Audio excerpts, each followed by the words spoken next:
Hi and welcome to this video. So how about creating our own custom hybrid distorted lo-fi drum loops? And it's needless to say that these little drum loops work very well with bigger trailer-like percussions, for example. Okay, enough talking, let's go. So the thing is, we're not going to use some traditional drum sounds for this, but something that is way more unique. And this would be the workbench. It's a pretty cool sample library created by Harald Salaun, and it's basically all kinds of sounds that you will find on a workbench created with tools. You find clicks, tinkles, rattles, scrapes, clacks, and sticky sounds in there. And the cool thing is you can also apply effects like lo-fi and distortion that we're going to use in this video. And this makes it pretty cool because you don't need any additional gear to create these drum loops. So just in case you want to know more about the workbench, you find the link in the video description below. Okay, so the first thing I'm going to do is create a pattern here, and I'm doing this all on the fly. I have nothing sketched out or nothing in my mind already. Okay, so I find it very important that I'm not creating something that sounds like drums. I just want to create something additional that kind of supports these bigger drums. So let me just play you a few of these sounds here. And what we're going to do is turn on the distortion, full throttle here, and lo-fi set to something like 55% or so. And it sounds like this. So just to give you a quick idea of what's going on here. Okay, tempo set to 130. So I'm going to use these sounds here, but I find the sample starting point a little bit too sloppy. So I can just use the offset here to trim it a little bit. So let's quantize it pretty quickly here.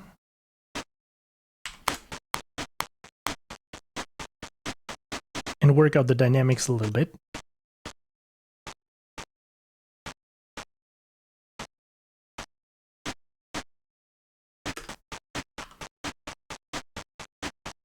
Okay, that's the first. Okay, let's come up with something that is a little hi-hat-like.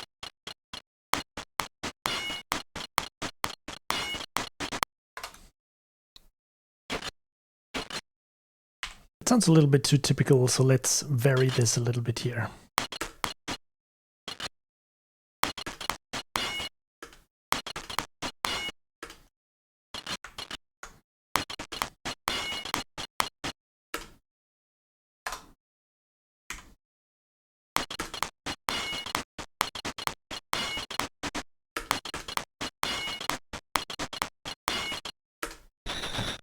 Let's add this one.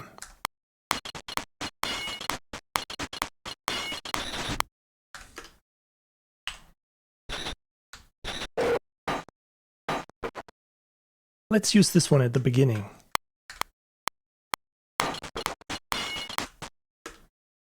So I love that there are a little bit of noises coming after the initial hits.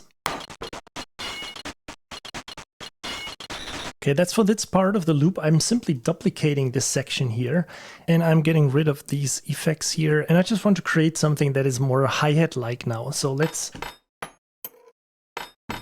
use this sound and let's turn up the pitch.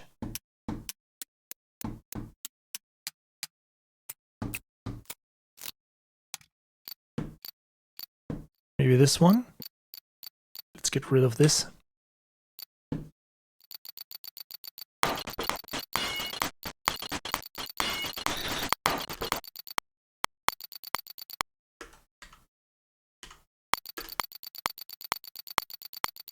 So let's mix that a little bit.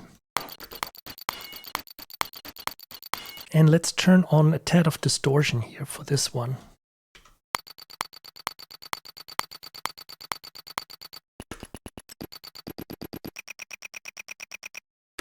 Now that's a funny effect. Let's keep it like this. Okay, now it's a little bit too low here, so let's raise this a little. Now let's add a third instance here. So I'm duplicating this again, deleting this part, getting rid of all effects, and now I just want to create something in the beginning that is something like a reverb tail at the beginning of the loop. So I'm turning on the reverb here.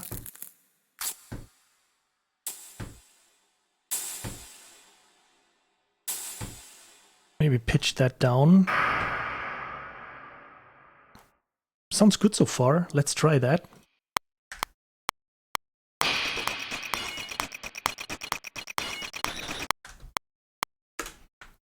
Okay, I like that. I'm not thinking too much. I just want to see how it sounds with a few additional big drums. So to quickly come up with something, I'm just loading some of my MIDI loops here and just drag it into the session so you can listen to this. Let's see how this sounds here.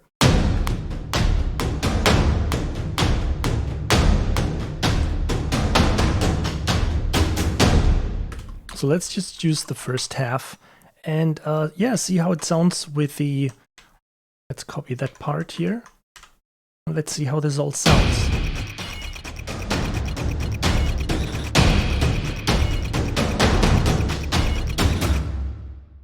Maybe the hi-hat-ish sound is a little bit too much.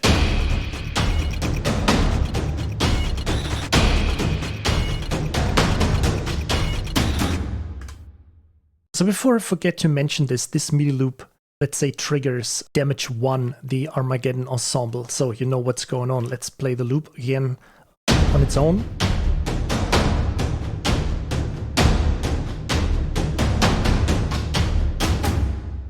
Okay, so I said we don't want to use any additional effects, external effects for the creation of this loop. But what we can do now is just highlight all of these and say add bus for selected channels. So we got them all here on this group bus. And what we can do now is just apply a little bit of compression. So I'm using this new Slate custom opto compressor. Let's see how this sounds.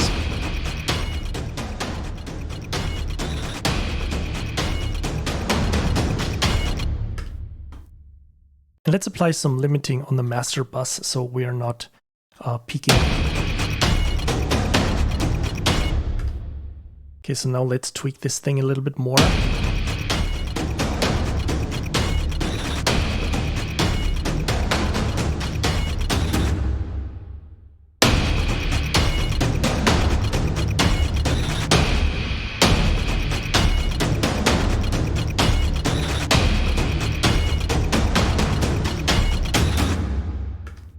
Can adjust the volume a little bit more here.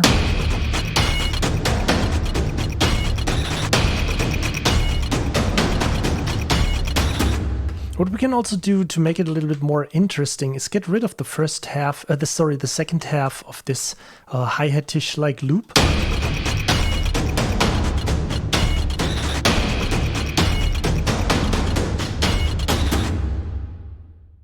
Okay, sounds good to me. Okay, so I hope you enjoyed this video. If you did, I would be really happy if you click the like button below. If you're interested in the workbench, check the video description below. And as always, thank you so much for checking out this video and see you on my next one. Bye.